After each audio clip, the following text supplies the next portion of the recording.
इसके बहुत बेनिफिट है, बट पता नहीं क्यों, क्या वजह है कि हम लोग सारे कर नहीं पाते, या करते भी हैं तो थोड़ा बहुत करते हैं, फिर हमें एक हफ्ता करके इनर्शिया आ जाता है, हम छोड़ देते हैं। कुछ लोग करते भी हैं तो क्या ज़्यादा से ज़्यादा एक्सरसाइज के नाम पे जाएंगे, थोड़ी थोड़ी सी हल्की सी वॉक कर आएंगे, टहल लेंगे। कुछ लोग ब्रिस्क वॉक करते भी हैं, तो कोई कोई मिल जाता है जानकर, चलो जी नमस्ते, फिर गप्पे लग जाती है शुरू। तो जो थोड़ा बहुत हार्ट रेट हमने शुरू किया था, बढ़ाया था, फिर वो डाउन ले आते हैं। तो पूरा बेनिफिट हम उठा ही नहीं पाते एक्सरसाइज का। और यही वजह है कि हमें एक्सरसाइज करने में प्रॉब्लम्स आती हैं, और हम उसके सही बेनिफिट्स ना उठा के हमें जो है कोई भी बीमारी को रिवर्सल में हम उसको सही से यूज नहीं कर पा रहे, और इसीलिए दवाइयों पे डिपेंडेंस हो रही है, और हम दवाइयों को रिवर्स नहीं कर पा रहे। आपने शायद किसी को सुना नहीं होगा कि भाई उसने वॉक करके अपनी डायबिटीज की या बीपी की दवाई को बंद कर लिया। तो just a simple walk is not a complete exercise जो हमें बीमारियों से बचा सकती है। ठीक है, वैसे तो एक्सरसाइज के अनगिनत फायदे हैं, मतलब शायद हम उसको काउंट भी ना कर पाए, बट फिर भी एक ओवरव्यू बनाने के लिए हमने कुछ इंपॉर्टेंट फायदे जो हैं साइंटिफिकली समझने की कोशिश की है इसमें, और साथ ही साथ ये भी बताएंगे आपको कि क्या हम उसमें गलतियां कर रहे हैं, ताकि हम एक्सरसाइज को एक पोटेंट हथियार की तरह यूज करें और हमारी बीमारियों को और दवाइयों को बंद करें। तो let me share my screen now, ताकि आप लोग इसको समझें, क्योंकि साइंस को समझेंगे एक्सरसाइज के पीछे की, तो आपका मन भी करेगा एक्सरसाइज करने का, और आप फिर उसको रेगुलरली करेंगे भी। सो प्रोत्साहन प्रोग्राम तो आप सब जानते ही हैं, because you are member of the exclusive ecosystem. जैसे हमारे लोगों में लिखा है eat well, move more, stress less, love more, तो that is why we have an holistic approach. तो आज हम बात कर रहे हैं मूवमेंट की, एक्सरसाइज की गलतियां और इसके benefits. First we will discuss a broad overview कि कितने टाइप के एक्सरसाइज है। Actually exercise is the king and nutrition is the queen, and together we have a very healthy and happy kingdom. तो इसी वजह से एक होलिस्टिक अप्रोच प्रोत्साहन प्रोग्राम में दी गई है, जिसपे डाइट और एक्सरसाइज का बहुत इंपॉर्टेंट जोर है, साथ में stress management, stress modification, and then comes environmental factors. तो एक्सरसाइज के 5 बेसिक ब्रॉड कैटेगरीज हैं। उसमें सबसे पहले आती है एरोबिक एक्सरसाइज, जिसमें brisk walking, running, swimming, cycling etcetera आती है। इसमें कुछ ओवरलैपिंग भी होंगी इन टाइप्स में, जैसे cycling can be consider as an anti gravity resistance training and aerobic exercise both, क्योंकि एरोबिक एक्सरसाइज वो एक्सरसाइज होती है जिसमें आपका हार्ट रेट बढ़ता है, आप जल्दी जल्दी फास्ट सांस लेते हैं, आपकी बॉडी की ऑक्सीजन कैपेसिटी या ऑक्सीजन को इस्तेमाल करने की कैपेसिटी इंप्रूव होती है, आपका स्टेमिना इंप्रूव होता है, तो आप जल्दी थकते नहीं है अगर आप इसको धीरे धीरे प्रैक्टिस करते हैं। सेकेंड कम्स रेजिस्टेंस ट्रेनिंग, जिसको हम एंटी ग्रेविटी एक्सरसाइज भी कहते हैं, जो मोस्टली हम लोग जिम में करते हैं, किसी भी रेजिस्टेंस के अगेंस्ट करते हैं, मशीन से करते हैं, चाहे अपने बॉडी वेट को ही हम एक रेजिस्टेंस की तरह यूज करके, जिसको बॉडी वेट एक्सरसाइज बोलते हैं, यानी कि एंटी ग्रेविटी, जैसे सीढ़ियां चढ़ना, स्क्वाट्स, बाकी आप डंबल्स यूज कर सकते हैं, various kind of resistance band use कर सकते हैं, मशीन यूज कर सकते हैं। Then come stretching. स्ट्रेचिंग एक बहुत ही अपने आप में एक्सरसाइज के अलावा एक एक्सरसाइज का पोस्ट करना चाहिए, कि मतलब एक्सरसाइज के बाद अगर हम स्ट्रेचिंग करते हैं तो हमारे मसल्स में पेन नहीं रहता, हमारे मसल्स जो है थकते नहीं है, इंजरी होने का खतरा हमसे कम हो जाता है।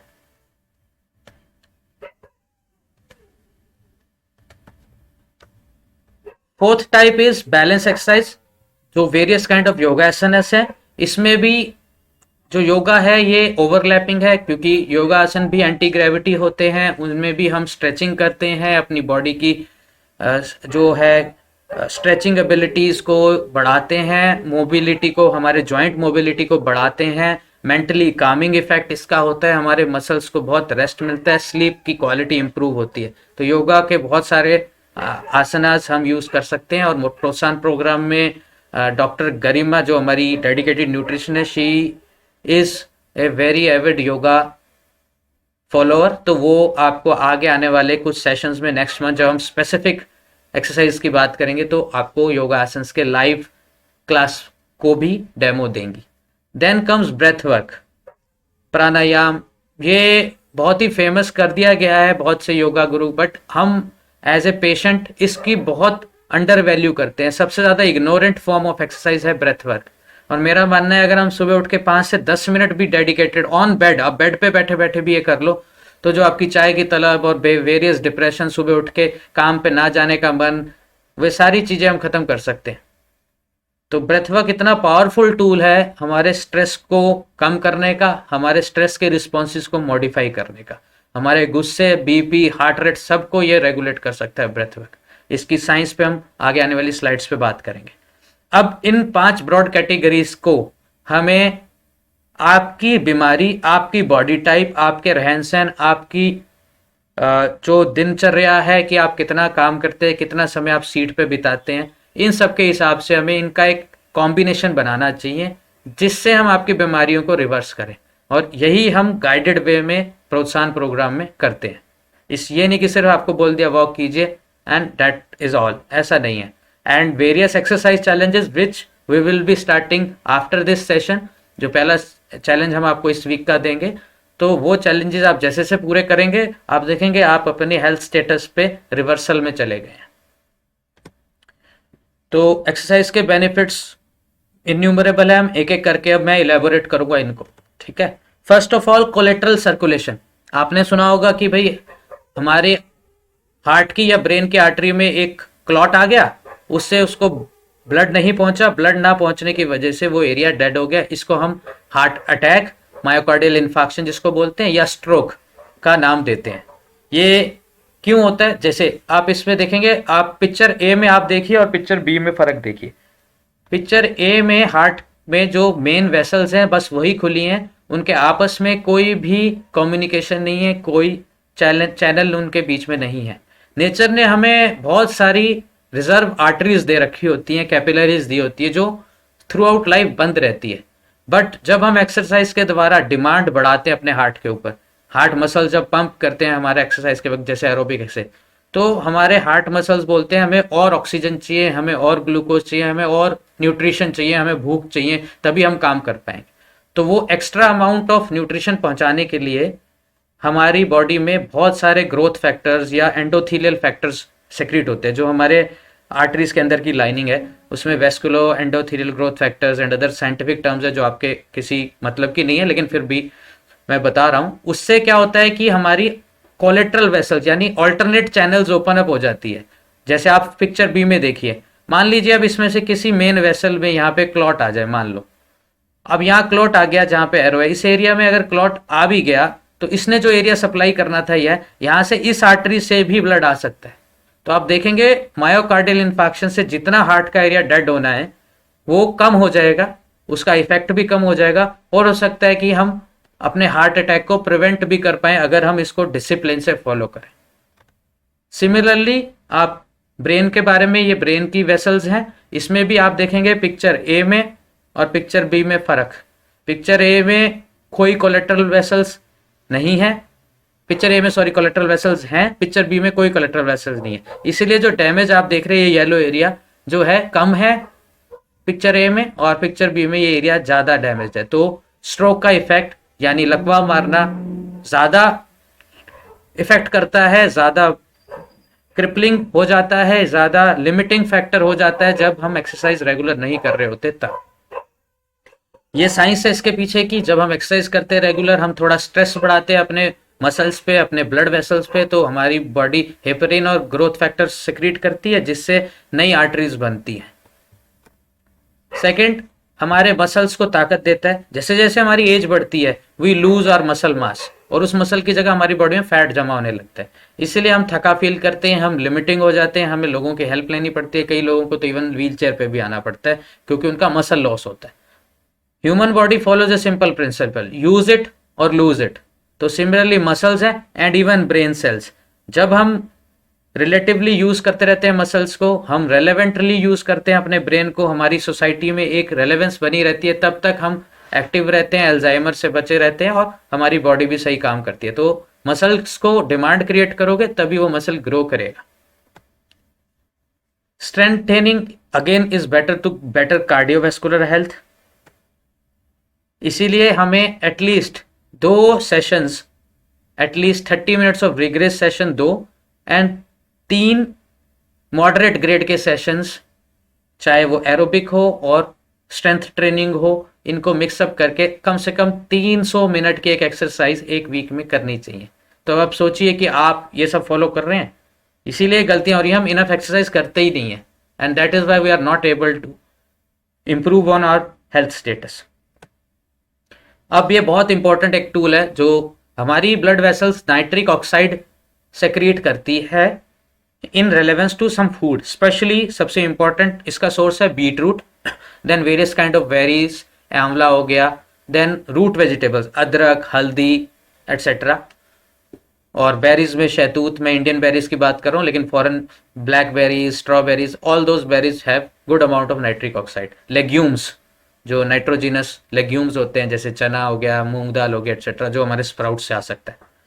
अब क्या होता है कि ये नाइट्रिक ऑक्साइड तो सेक्रीट हो गया हमारे ब्लड वेसल्स में, लेकिन वो ब्लड वेसल्स की लाइनिंग के अंदर रहता है, एंडोथीलियल लाइनिंग के अंदर रहता है, और वो हमारे ब्लड में सेक्रीट नहीं होता जब तक हम उसको फोर्सफुली एंटी ग्रेविटी एक्सरसाइज से उससे डिमांड ना करें। तो ये नाइट्रिक ऑक्साइड जब आता नहीं है तो हम इसके बेनिफिट नहीं उठा पाते। नाइट्रिक ऑक्साइड करता क्या है? नाइट्रिक ऑक्साइड एक वाइसोडायलेटर है, हमारी ब्लड वेसल्स को डायलेट करता है और हमारी सभी ऑर्गन्स को बेहतर मात्रा में खून पहुंचाता है, न्यूट्रिशन पहुंचाता है, ऑक्सीजन पहुंचाता है। दूसरा, नाइट्रिक ऑक्साइड एक बहुत ही इंपॉर्टेंट एंटी प्लेटलेट एजेंट है, मतलब ये प्लेटलेट्स को जमने नहीं देता, जहां पे चोट नहीं है उसके बाद भी बिना बात के जमी रहती हैं, जो जिससे प्लेटलेट जमने से ही ये पहला स्टेप होता है क्लॉट फॉर्मेशन में। तो अगर नाइट्रिक ऑक्साइड की मात्रा को हम यूज कर रहे हैं, and that is why I make a plan to eat my beetroot almost every day, daily, और लास्ट 1.5-2 साल से मैं लगातार खा रहा हूँ, और मेरे को मेरी रनिंग स्पीड बहुत ही ड्रास्टिकली इंप्रूव हो गई है, और अब मैं कम थकता हूँ अपनी रनिंग में और जनरल एक्सरसाइजेज में। तो इससे मेटाबॉलिक कैपेसिटी तो बढ़ी, कार्डियोवेस्कुलर हेल्थ भी इंप्रूव हुई, लेकिन उसके अलावा हमारे लंग हेल्थ और सभी ऑर्गन्स को जब खून और न्यूट्रिशन और ऑक्सीजन पूरी जाएगी, ब्लड पूरी मात्रा में जाएगा, तो उनसे टॉक्सिन्स भी पूरी मात्रा में वापस आएंगे उसी ब्लड के थ्रू। हर ऑर्गन की हेल्थ इंप्रूव करता है नाइट्रिक ऑक्साइड। और नाइट्रिक ऑक्साइड को कैसे डंप किया जा सकता है? खाने के साथ साथ जब हम ये एंटी ग्रेविटी एक्सरसाइज करते हैं, जैसे स्क्वाट्स, अल्टरनेटिंग आर्म रेज हो गई, जंपिंग जैक्स हो गए, बर्पीज हो गई, इवन सिंपल सीढ़ियां चढ़ना और साइकिलिंग भी एक इम्पोर्टेंट इसका एजेंट है। और नाइट्रिक ऑक्साइड का वेट लॉस में भी बहुत इंपॉर्टेंट रोल पाया गया। तो अगली बार जब आप ऑफिस जाएं, 2-4 फ्लोर दिखें तो सीढ़ियां चढ़ें, आप लिफ्ट का इस्तेमाल ना करें। Then comes insulin resistance. Insulin resistance, जैसे हम पहले भी डिस्कस कर चुके हैं, सभी बीमारियों का, not only diabetes, obesity, cancer, auto immune disease, आप बस नाम लीजिए, कार्डियोवैस्कुलर डिजीज, उसमें हमेशा एक डायरेक्ट और इनडायरेक्ट रोल है इंसुलिन रेजिस्टेंस का। अब इंसुलिन रेजिस्टेंस क्यों होती है? आपने सुना होगा कि इंसुलिन दे रहे हैं, भरपूर मात्रा में दे रहे हैं, बहुत हाई डोज में दे रहे हैं, 3 बार दे रहे हैं दिन में, फिर भी डायबिटीज कंट्रोल नहीं आ रही। क्यों नहीं आ रही? क्योंकि हमारी इंसुलिन जो है एक लॉक एंड की मैकेनिज्म फॉलो करती है। मतलब हमारे सेल्स, जो मसल सेल्स हैं, जैसे मैं कुर्सी पे बैठा हूँ, मैं इसको स्टिमुलेट नहीं कर रहा हमारे मसल सेल्स को, तो मसल सेल्स के ऊपर रिसेप्टर होते हैं जिसको मेंटेन करने के लिए बॉडी को एनर्जी और न्यूट्रिशन खर्चना पड़ता है। यहाँ पे आके इस रिसेप्टर पे इंसुलिन अटैच होता है, और तब ये रास्ता खुलता है जिससे ये ग्लूकोज हमारी सेल्स में जाते हैं, muscles, brain and various organ cells, चाहे हम वो अपने फंक्शन करते हैं, अपना यूज अप करते हैं इसको, एंड देन वो फिर अपने normal day to day functioning सारे सेल्स हमारे करते हैं। अब प्रॉब्लम कहाँ आती है कि जैसे जैसे हम सेडेंटरी लाइफस्टाइल पे आ जाते हैं, बैठे हुए हैं कुर्सी पे, तो बॉडी बोलती है मैं इस रिसेप्टर को क्यों मेंटेन करूं जब ये काम ही नहीं करता, इस पे मैं क्यों खर्चा करूं। ये उसी तरह से जैसे आपकी फैक्ट्री का माल बिकना बंद हो जाए तो आप लेबर को तनख्वाह नहीं देते ना, सिमिलरली। तो अब इसको बढ़ाना कैसे है? अब हमें पता तो चल गया कि रिसेप्टर की कमी से हमें इंसुलिन रेजिस्टेंस हो रही है, तो अब बढ़ाना कैसे है? जब आप डिमांड क्रिएट करोगे इस मसल्स पे, इससे एक्सरसाइज करोगे, एंटी ग्रेविटी एक्सरसाइज करोगे, जिम जाओगे, साइकिलिंग करोगे, उठक बैठक करोगे, सीढ़ियाँ चढ़ोगे, तो ये बोलेगा भाई ये तो बहुत डिमांड कर रहा है, अब मेरे को तो रिसेप्टर बढ़ाना पड़ेगा, मेरी फैक्ट्री का माल तो बहुत अच्छा बिक रहा है, अब मुझे लेबर हायर करनी पड़ेगी। सिमिलर वे में बॉडी रिसेप्टर बढ़ाती है। That is why resistance training is very important in diabetic patients. तभी मैं कहता हूँ सिर्फ वॉक करने से कभी भी डायबिटीज नहीं खत्म होने वाली, ना उसकी दवाइयाँ। अगर आप जिम जाते हैं, एंटी ग्रेविटी एक्सरसाइज करते हैं, मसल्स को स्ट्रेंथ करते हैं, रेजिस्टेंस ट्रेनिंग करते हैं जहाँ आपके मसल्स की डिमांड बढ़ती है, तब आप डायबिटीज के खतरे से बच सकते हैं, इंसुलिन के रेजिस्टेंस को कम कर सकते हैं और अपना वेट भी कम कर सकते हैं। एक और बात बहुत इंपॉर्टेंट, एक हार्मोन हमारी बॉडी सेक्रेट करती है, इन स्पेशली किडनी और थोड़ा बहुत लिवर भी करता है, इसे कहते हैं इरेथ्रोपोइटिन। ये रीनल फेलियर पेशेंट में नहीं बनता, इसीलिए उनका हीमोग्लोबिन गिरता रहता है और इसके इंजेक्शन उनको हर हफ्ते या 15 दिन में एक बार लगाना पड़ता है। अब इरेथ्रोपोइटिन हमारी हेल्दी किडनी सेक्रेट तो करती है, लेकिन वो क्यों करती है?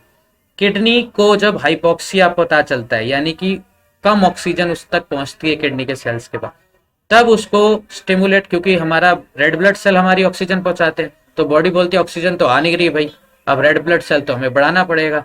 उसको बढ़ाने की रिस्पॉन्स के लिए हमारी किडनी इरेथ्रोपोइटिन नाम का एक हार्मोन सेक्रेट करती है, जो जाके बोन मैरो में हमारे प्रीकर्सर सेल, जो रेड ब्लड सेल्स के प्रीकर्सर होते हैं, उनकी संख्या को बढ़ाता है और बोलते हैं भाई रेड ब्लड सेल्स ज्यादा डिवाइड करो, ज्यादा मात्रा में बनो, इसीलिए उनकी हीमोग्लोबिन की कमी फिर पूर्ति होती है।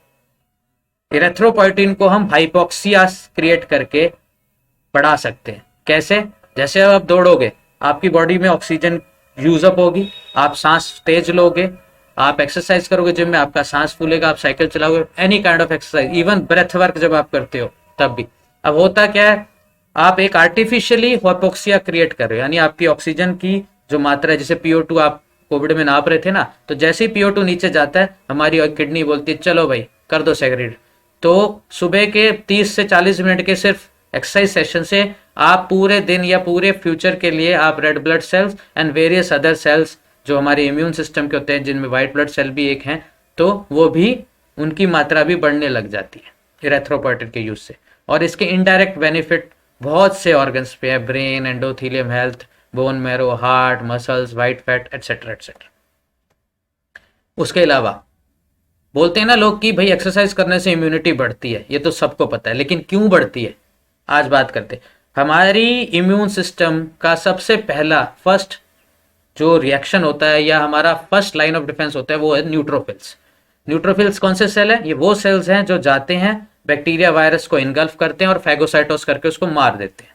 ठीक है, कोविड के दौरान या नॉर्मल वायरल इन्फेक्शन जब आपको होते हैं, आप जब ब्लड टेस्ट कराते हो आपने देखा होगा न्यूट्रोफिल बढ़ जाते हैं, उनकी संख्या बढ़ा देती है बॉडी, वो इसीलिए क्योंकि वो ट्राई कर रही है उस इन्फेक्शन से फाइट करने का। आप देखिएगा अपने कोविड के टाइम की रिपोर्ट्स के पास होंगी, तो न्यूट्रोफिल बढ़ाएगा। बट प्रॉब्लम क्या है, 90% न्यूट्रोफिल हमारे बोन मैरो में रहते हैं और सिर्फ 3% से 4% जो है वो हमारे ब्लड में घूम रहे होते हैं, और इनमें से भी जो 3-4% इनके भी आधे यानी 50% मार्जिनेटेड रूप में रहते हैं। मार्जिनेटेड का मतलब है वो वेसल से चिपके रहते हैं, तैयार रहते हैं कि भाई हमें अब आना है ब्लड में और लड़ना है, लेकिन लड़ते नहीं है क्योंकि उनको जब तक वो इन्फेक्शन का सोर्स नहीं मिलता वो लड़ते नहीं। और ये प्रक्रिया मार्जिनेशन की होती है हमारी लंग कैपिलरीज में, क्योंकि एल्व्यूलाई जहाँ कैपिलरीज हैं उनका साइज बहुत छोटा है और उनका और न्यूट्रोफिल्स का साइज मैच करता है, तो जब वो वहां जाके घूमने से लगते हैं, पूरी तरह फ्लो नहीं कर पाते, तो वो चिपकने से लगते हैं हमारी ब्लड वेसल्स के साथ।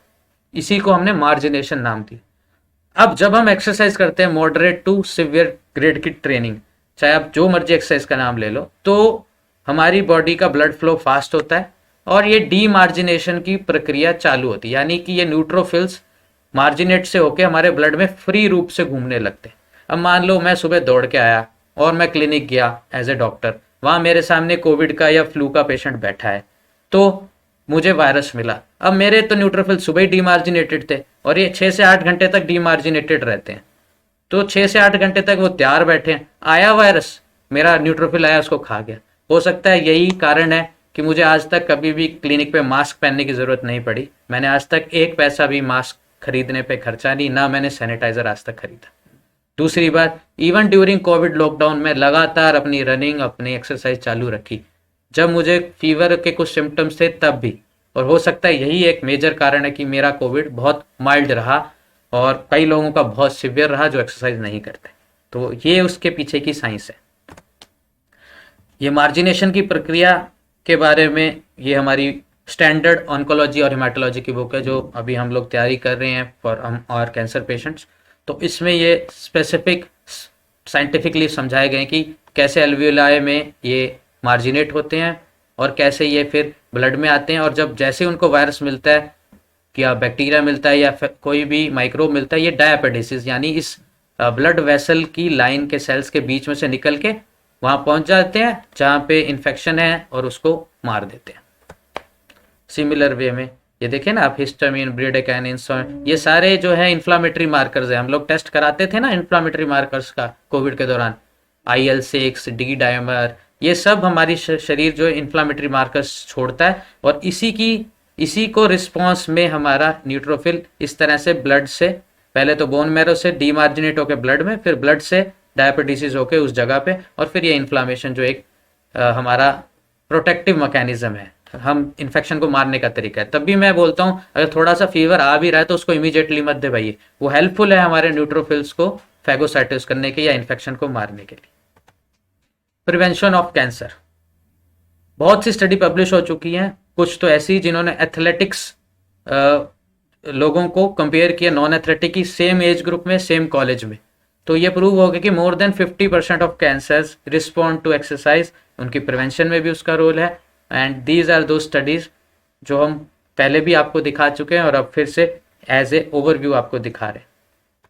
सिमिलरली ब्रेस्ट कैंसर कम पाया गया एथलेटिक्स में, तकरीबन 8 से 10 गुना तक, जो एथलेटिक लोग थे compare to non athletes of the same age group over a period of 15 years follow up में। Then prevention of autoimmune diseases, ये एक बहुत कैंसर के बाद हमारी समाज को ग्रस्त करने वाली एक बड़ी कॉम्प्लेक्स बीमारी ऑटो इम्यून डिजीज। इसमें अभी 100 से भी अधिक बीमारियों का नाम है और धीरे धीरे नाम बढ़ता जा रहा है। वैसे हम type 2 diabetes, hypertension, BP, even coronary artery disease को इसमें नहीं डालते, बट अब मैकेनिज्म पता चल रहा है कि लॉन्ग टर्म इन्फ्लामेशन रहती है हमारे आर्टरीज की, तभी क्लॉट बनता है, ना कि सिर्फ कोलेस्ट्रॉल से।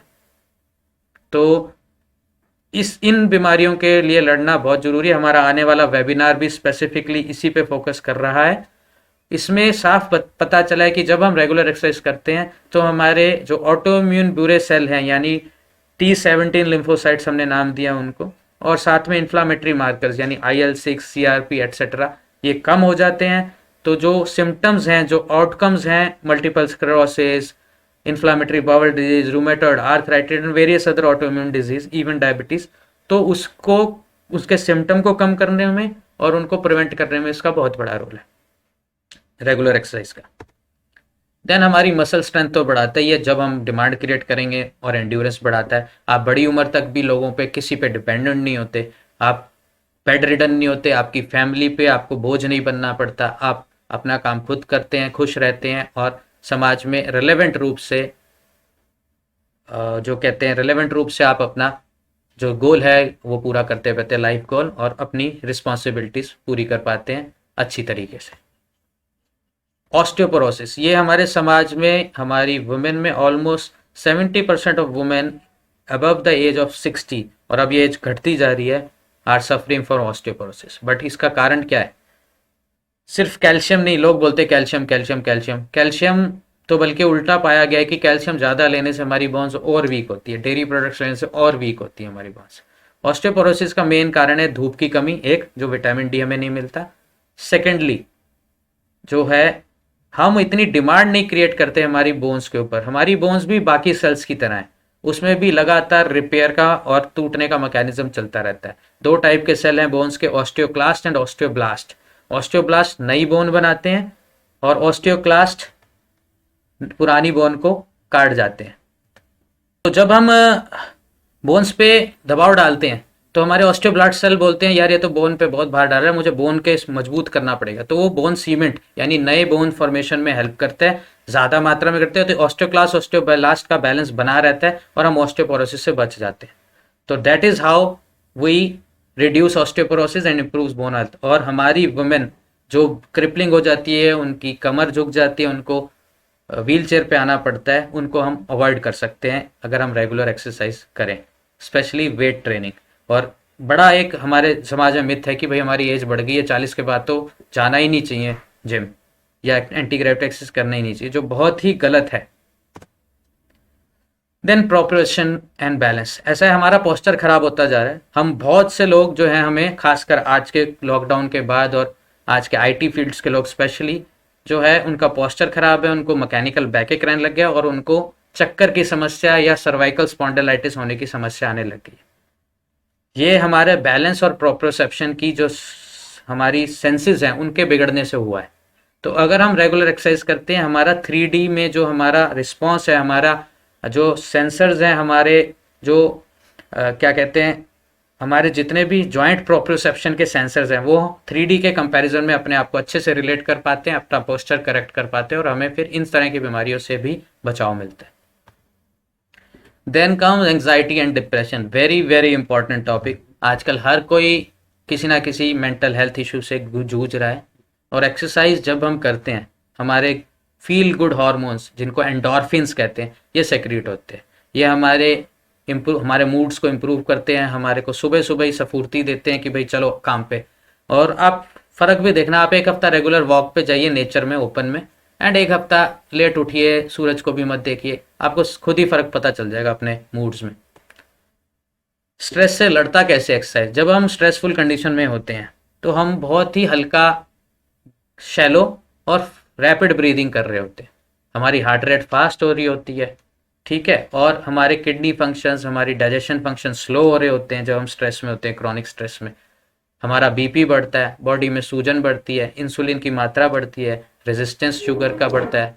तो इसी वजह से हमें स्ट्रेस से बचना जरूरी है, इन सब फैक्टर से। और ये कैसे होता है, इसके पीछे की साइंस क्या है, हमारी बॉडी में वेगस नर्व है, वेगस नर्व के थ्रू ये सब कुछ सभी ऑर्गन्स अपने ग्लैंड जो हैं सेक्रीट करते हैं, स्पेशली हमारा एड्रिनल ग्लैंड जो कॉर्टिकोस्टेरॉइड यानी कि कॉर्टिसोल सेक्रीट करता है। अब ये कॉर्टिसोल बिल्कुल उसी तरह काम करता है जैसे स्टेरॉइड्स करते हैं, तो एक तरह से ज़्यादा स्ट्रेस लेना स्टेरॉइड के साइड इफेक्ट्स के बराबर है।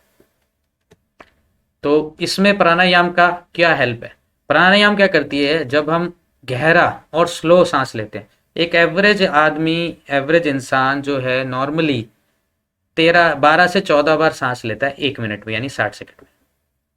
बट अगर कॉन्शियसली हम डीप एंड स्लो ब्रीदिंग करके इसको स्लो डाउन कर दें, यानी कि फॉर एन एग्जांपल मैं वाटर ब्रीदिंग बोलते हैं इसको, 4 सेकंड हम इनहेलेशन में लगाएं 4 काउंट तक, फिर 1 सेकंड या 2 सेकंड उसको स्टॉप करें और फिर 4 सेकंड एक्सहेलेशन में लगाएं काउंट करके, तो तकरीबन 9 से 10 सेकंड में हम एक सांस, एक ब्रेथ पूरा करेंगे।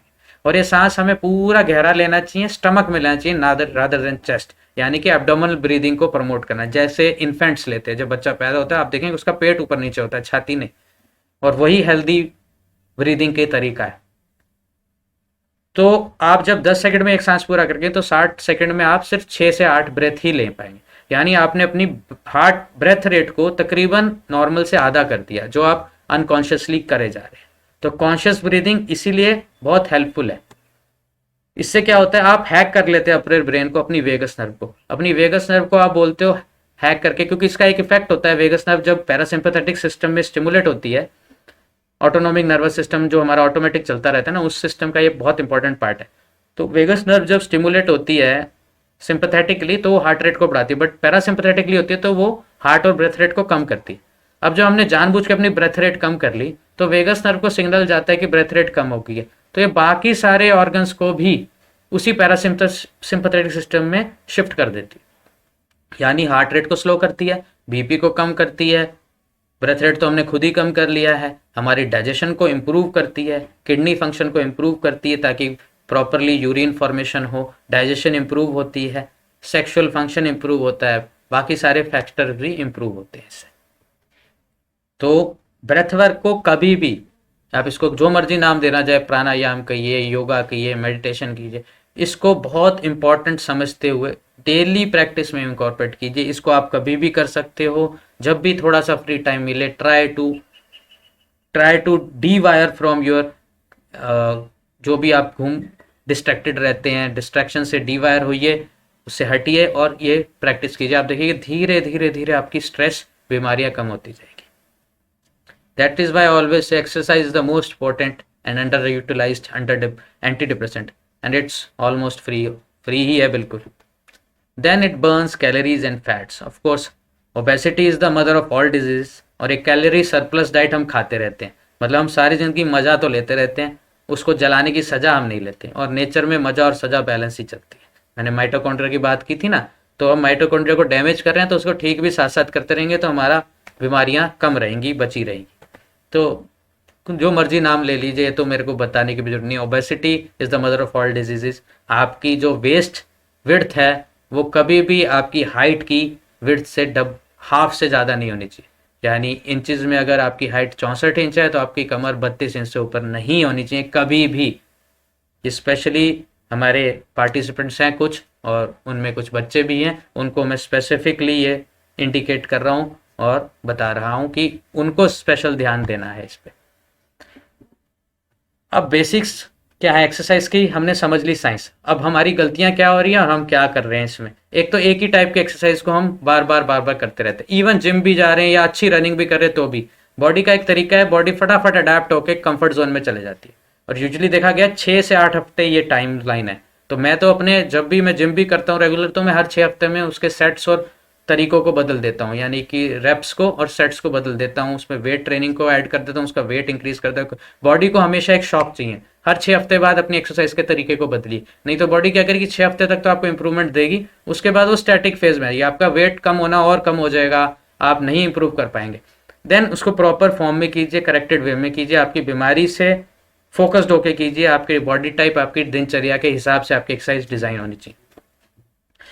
दूसरा, रेगुलर मोटिवेशन होना चाहिए, ये नहीं कि आज कर ली कल चले गए, फिर वो कोलेट्रल जो वेसल्स की हमने बात की वो नहीं बनेगी, उनको रोज रोज रोज करोगे, कल थोड़ी खुली फिर थोड़ी खुली फिर थोड़ी खुली, तो प्रॉपर डेवलप होने में हमें डिसिप्लिन से चलना चाहिए। दूसरा, sitting is the new smoking. लोग हम स्मोकिंग को गाली देते हैं, बैठे रहना उससे भी ज़्यादा खतरनाक है। जो हम सारा दिन एक कुर्सी से चिपक के बैठे रहते हैं, काउच पोटैटो बन जाते हैं, टीवी देखते रहते हैं, वो स्मोकिंग करने से भी ज़्यादा खतरनाक पाया गया है स्टडीज़ में। देन मिस्टेक्स, क्या गलतियां कर रहे हैं, एक तो इनफ काम ही नहीं कर रहे, जैसे अब मैंने पहले बताया कि थोड़ा सा चल लिए तो कैलोरी डेफिसिट क्रिएट ही नहीं हुआ, जितना हम खा रहे हैं उतना हम जला ही नहीं रहे। देन बहुत से लोग ना खाली पेट चले जाते हैं एक्सरसाइज करने, जो बहुत ही गलत है। आप जो भी एक्सरसाइज करोगे आपको फ्यूल तो चाहिए, other than yoga and breath work, आपको खाली पेट एक्सरसाइज नहीं करने जाना है। You should take some carbs, complex carbs, चीकू खा लीजिए, केला खा लीजिए, खजूर खा लीजिए, डिपेंडिंग ऑन, उबले आलू खा लीजिए, चावल खा लीजिए, जो भी आप जितनी एक्सरसाइज करते हो उसके हिसाब से आपका प्री वर्कआउट मील होना चाहिए। देन एक ही स्पीड, एक ही टेम्पो, एक ही डिस्टेंस को रोज ना फॉलो कीजिए, जैसे मैंने बोला झटका दीजिए, बॉडी को चेंज कीजिए, जल्दी जल्दी भी चेंज मत कीजिए, लेकिन एटलीस्ट 4 वीक्स 6 वीक्स के बाद चेंज इट। बॉडी को बोलो नई डिमांड आई है मेरे पास, मुझे उसको नए अडेप्टेशन चाहिए, ताकि वो फर्दर उस प्लेट्यू फेस को तोड़ के और आगे आपको आपके हेल्थ स्टेटस पे ले जाए। देन ये बिना बात के जो आजकल मार्केट में केमिकल्स आ गए, pre workout, post workout, fat burner, इससे दूर रहिए, सारे जहर हैं, सारे कैंसर कॉजिंग है, सब डायबिटीज दे रहे हैं, सब नकली लैब मेड केमिकल्स हैं। और जब स्पेशली एंटी ग्रेविटी की बात है, प्रॉपर फॉर्म में कीजिए, स्लो कीजिए, उसको पोजीशन को होल्ड करते हुए कीजिए, गाइडेड फॉर्म में कीजिए। हम आगे आने वाले स्पेसिफिक सेशंस में खुद आपको एंटी ग्रेविटी और वेट्स ट्रेनिंग की एक्सरसाइज करके दिखाऊंगा। देन ब्रीदिंग एक्सरसाइज पे ज़रूर और ज़रूर ध्यान दीजिए, जो हमने किया, स्ट्रेस से बड़ी कोई बीमारी नहीं है, तो follow that. That is all from my side and I am stopping the presentation now, and anyone have any query please go ahead। कोई फीडबैक है प्लीज, आप लोगों को मैं अनम्यूट करने के लिए अलाउ कर रहा हूँ, and please go ahead, and जो भी क्वेश्चंस है आप प्लीज गो अहेड। हाँ जी आशुतोष जी प्लीज।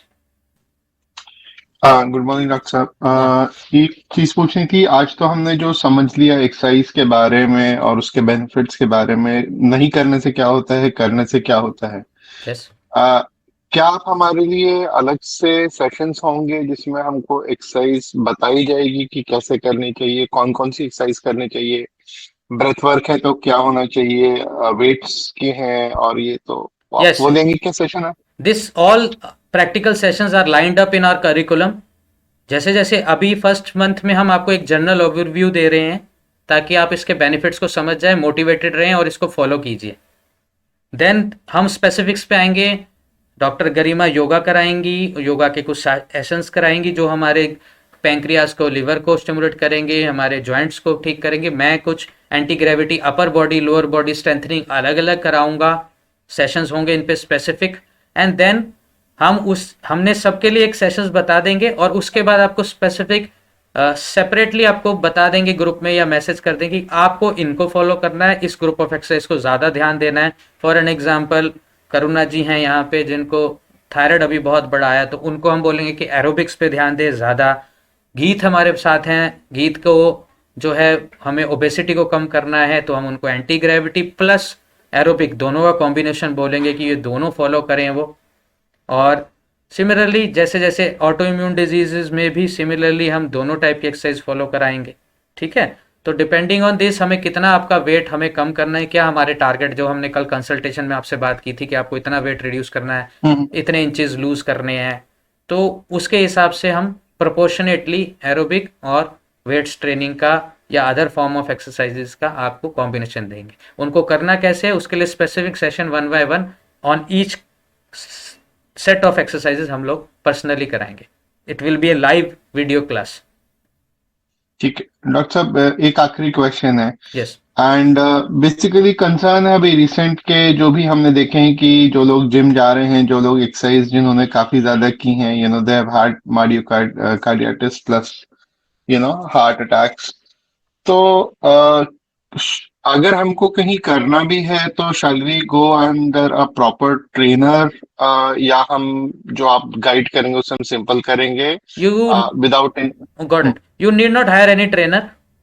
कुछ आपको हम इक्विपमेंट्स या स्मॉल डंबल्स कुछ हम आपको कहेंगे ज़रूर आप अरेंज कीजिए। एक साइकिल अरेंज करना तो बहुत ही ज़्यादा बेनिफिशियल होगा अगर आप करें। आप चाहे आपके पास आपकी लोकेलिटी में आउटडोर साइकिलिंग की पॉसिबिलिटी ना हो तो आप इंडोर साइकिल लीजिए जैसे जिम्स में होता है, जिसको स्टैंडिंग वे में हम करते हैं, ताकि हम उसकी रेजिस्टेंस को नॉर्मल साइकिल्स में जैसे नॉब होता है ना, रेजिस्टेंस को कम ज़्यादा हम कर सकते हैं, तो वो करें।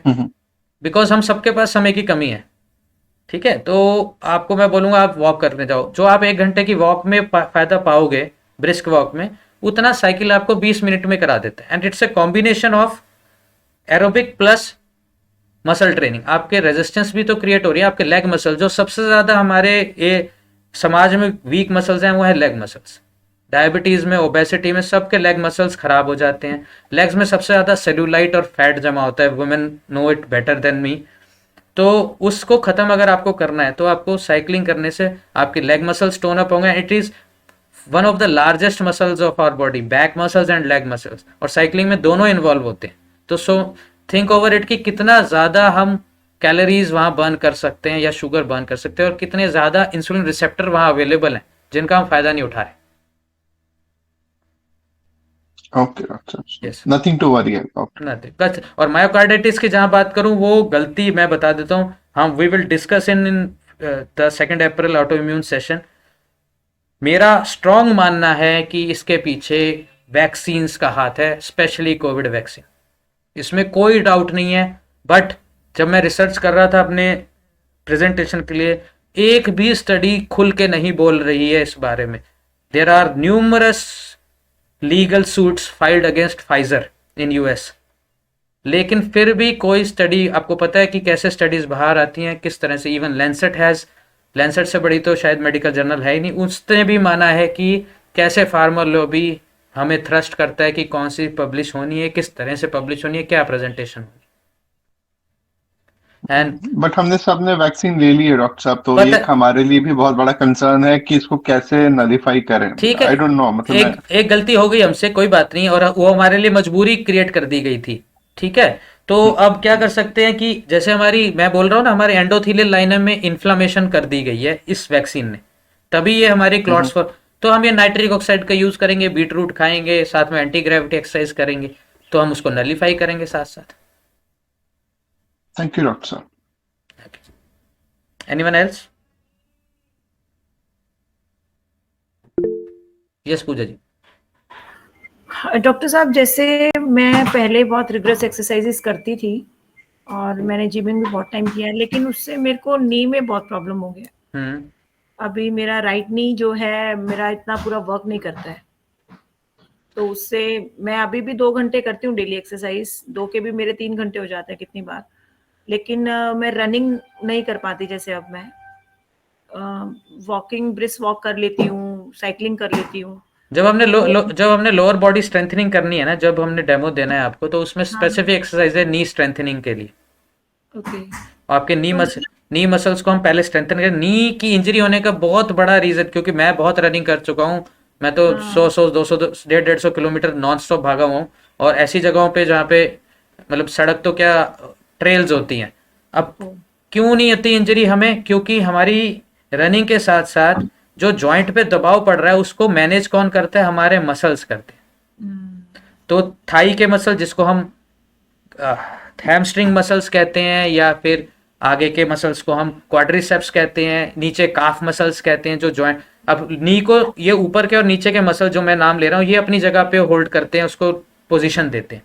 बट हमारे ये वीक होते हैं और हम सीधा रनिंग करने चले जाते हैं, तो उन पे उनकी पोजीशनिंग ठीक ना होने से हमारी कार्टिलेज पे डैमेज होता है।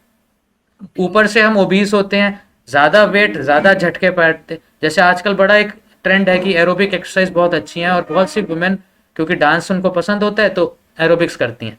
बट नी के लिए इतनी खराब एक्सरसाइज है एरोबिक्स, क्योंकि बार बार आप झटका देते हैं। Yes. Non marking shoes use करते हैं वहां पे, तो नॉन मार्किंग शूज अपनी जगह पे रुक जाता है, आपकी एंकल तो फिक्स हो गई, आपकी नी पे फिर झटका या हिप पे पड़ता है। तो इसीलिए हमने एक गाइडेड वे में ये डेमो सेशंस किए हैं, एक एक करके। और इतनी लंबी, इतने 3 3 4 4 घंटे एक्सरसाइज करने का कोई बेनिफिट नहीं है। ये रिसर्च बता रही है कि 60 to 90 मिनट्स के बाद एक्सरसाइज का बेनिफिट रुकने लग जाता है, बॉडी अडेप्टिंग फेज में आ जाती है। हाँ, तो उसको बदल बदल के गाइडेड वे में करना है। जैसे मैंने बताया, एक ही टाइप की एक्सरसाइज करते रहते हैं, बॉडी अडेप्ट हो जाती है। या तो ये चीज को हमने आपको कॉम्बिनेशन देने हैं और वो ठीक है। फॉलो करना है, ठीक है। Okay, Yes. Thank you.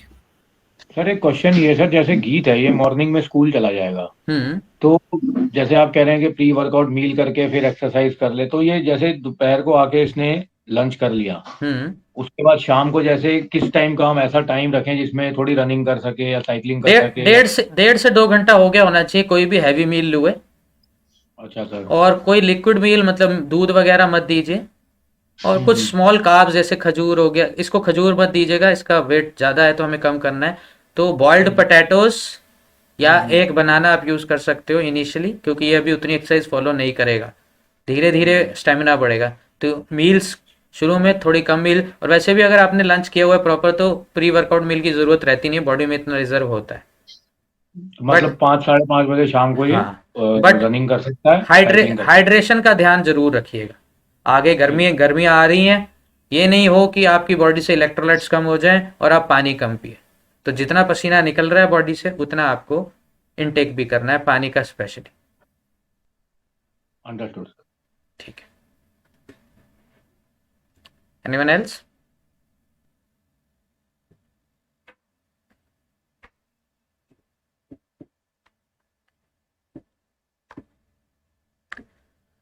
चलिए ठीक है, फिर आज के लिए ये, अब आपको हमने, we will share the videos for those who couldn't attend. अब आपको साइंस पता चल गई है पूरी, की एक्सरसाइज के कितने सारे बेनिफिट्स है और उनके पीछे कारण क्या है, और कौन सी एक्सरसाइज के क्या क्या बेनिफिट्स है, सब आपको क्लियर है, और क्या हमारी गलतियां हैं। इसके ऊपर इंट्रोस्पेक्ट कीजिए, सोचिए, और कैसे आपने चेंजेस फर्दर लाने हैं वो शुरू कीजिए, ठीक है। एंड देन अभी हम फर्स्ट मंथ में सब ओवरव्यू ले रहे हैं, स्ट्रेस के ऊपर लेंगे, इसके बाद फिर एनवायरमेंटल फैक्टर। ये 4 हमारे पिलर्स हैं: diet, exercise, environment and stress. इन चारों पे हम बात करेंगे पहले जनरल वे में, and then we will go to specifics in the next month, जब आप यूज टू हो जाएंगे। एंड साथ साथ हम डाइट चैलेंजेस और एक्सरसाइज चैलेंजेस को फॉलो करते जाएंगे, और फिर एक दूसरे को हम मोटिवेट करेंगे, जैसे अभी कर रहे हैं। डाइट को देख के मैं देख रहा हूँ सब लोग ही मोटिवेटेड हैं, तो उतने ही जल्दी हम कलेक्टिव एनर्जी का फायदा उठाएंगे और बेनिफिट्स लेंगे। ठीक है जी, have a good day, sorry for the interruption. तो